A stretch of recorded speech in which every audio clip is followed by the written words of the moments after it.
За 10 години вредноста на тендерите во целото здравство во државата бележи раст од 126 на фантастични 315 милиони евра. Ваквиот раст на сумата на набавките кои ги прават институциите во секторот здравство доаѓа во исто време кога континуирано се намалува бројот на болнички случаи, останати здравствени услуги кои ги добиваат граѓаните во државното здравство. Од невладината Центар за граѓански комуникации кој под лупа ги ставија јавните набавки во здравството во последната декада, за телевизија 24 вела дека зголемувањето на вредноста на тендерите за 2,5 пати не може да се објасни со инфлаторните фактори, бидејќи цените на лековите се контролирани од институциите.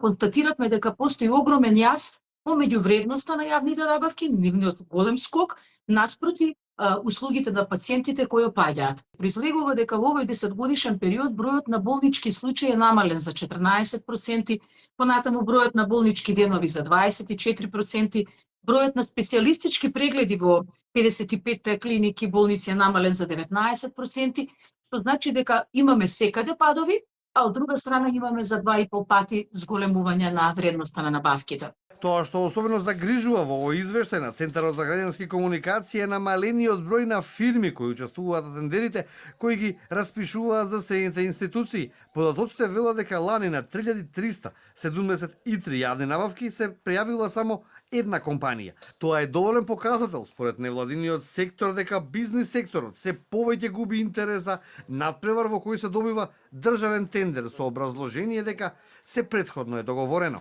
Просекот и просечниот број на понуди во нашата земја и онака е нисок, а во здравството е уште понизок од националниот просек. Над половина од вредноста, значи над 150 милиони евра годишно се склучуваат договори со добиена само една понуда. Штом вие имате добиена една понуда, во тој случај кога станува збор за лекови, се овозможува понудувачот да ја постигне максималната цена.